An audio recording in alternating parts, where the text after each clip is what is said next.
Hi guys, and welcome to the Lopsided Crafter. My name is Erica, and today I am going to show you how to do the Kitchner cast on so that you can do toe up socks on the loom.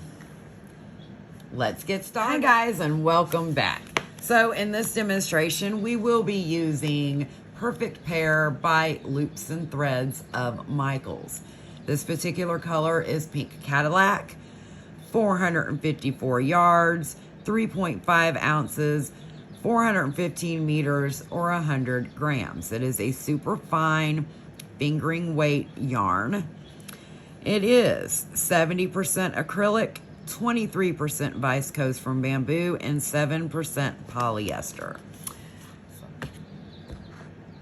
We're going to be using the 56 peg loom from KB Looms. This comes in the His and Her set. KB Looms, 56 pegs. Now, with the Kitchner cast on, what you want to do is determine which way you feel more comfortable working on the loom, and that is how you will start. But before we do that, you need to think about marking your loom. This particular loom, I have one blue stitch marker and 3 purple markers. And the reason why I have those, there is no specifically marked first peg on the KB looms, at least on this particular loom. So I have one peg marked with a blue marker. The one directly across from it has a purple marker, just to show me that that is the loom divided in half. These 2 purple markers are for my short row shaping for my toes and heels. This particular loom does not divide evenly over 3 because this is half and then this is a third. So there is 10 pegs here, 10 pegs here, and 9 pegs here. And that is how I have my loom marked to do the short row shapings for my toes and heels. Okay. It is definitely something that you want to consider doing before you cast on to the loom, because it's a lot easier to put these markers on before you start than trying to figure out how to do it after you start. Trust me. Even if you're not doing a sock pattern, it's always a good idea, if you can, to mark out your loom as far as stitch repeats and things to that nature. Okay, so let's get started. From here, what you need to decide is how you work around the loom. I'm going to move it this way because this is actually my starting peg.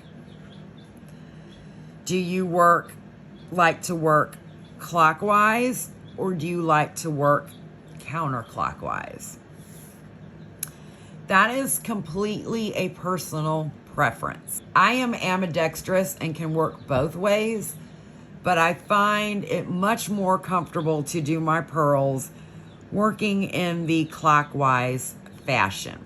Okay, so having said that, right-handed people typically work more comfortably clockwise, while left-handed people typically work better counterclockwise. Again, that is not set in stone. That is completely your preference.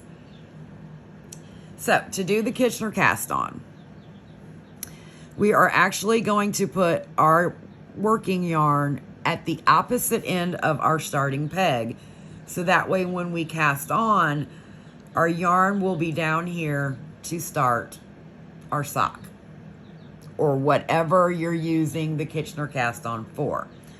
This Kitchner cast on can be used for socks, for hats, anything that has any kind of shaping that you want. I personally only use it for socks. But, again, personal preference. So the first thing we're going to do is put our working yarn on the loom. Because I am right-handed, my tail is going to be towards my right. And my working yarn is on the left side of this peg. Okay? I'm going to zoom in a little bit so you can see exactly what I'm getting ready to do. I'm just going to kind of hold this tail with the loom until I get it casted on a little bit. I'm going to pick up this working yarn. And I'm going to take it behind that first peg and in between the peg and the peg next to it. So that way the yarn is wrapping around the front of that following peg. I'm going to go behind and do the same thing over here. I'm going between that first peg and the second peg to wrap the yarn around the front. And I'm going to continue to do that, going between those pegs and wrapping around the front of the next peg all the way across and down the loom. Now, you don't want this to be extremely tight, but you do want it to be taut. You also have to make sure that when you're doing this, that you get each peg. You don't want to do something like this where you get 2 pegs.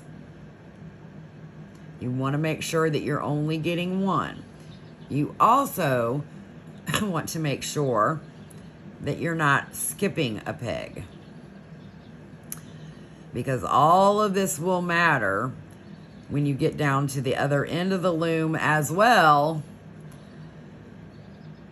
as when you actually start your rounds.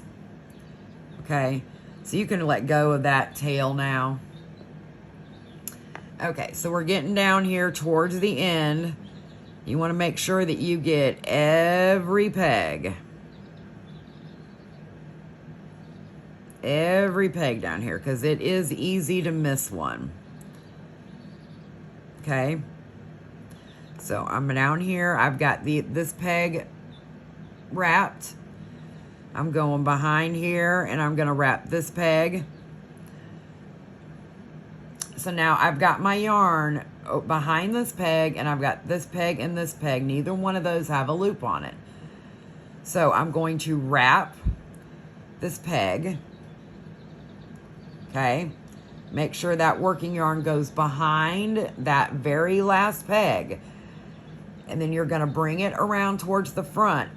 So now my yarn is going in the direction that is comfortable for me. Okay, from there I just kind of push those down a little bit. You grab your loom tool. I'll show you how to do a few stitches just so you know how to get started. I'm going to be doing the regular flat stitch, so I just kind of hold that yarn over there, pick up a loop, and pop it over. Now you want to be very careful doing this, because like I said, if one of these pops off, the whole thing is going to come unraveled.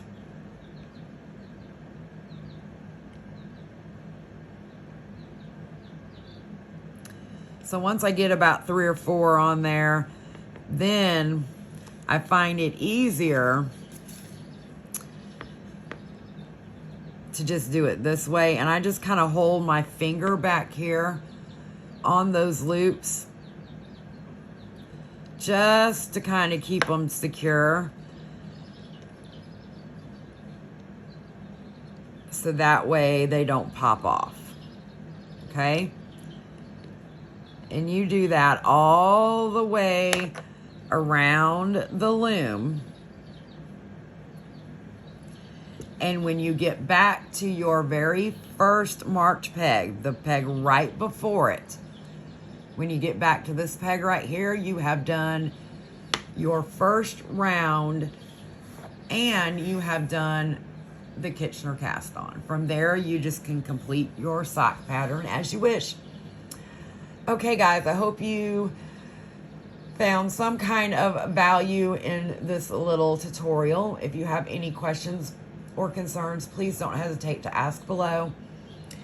And until next time, guys, happy knitting, happy crocheting, and happy looming. Bye.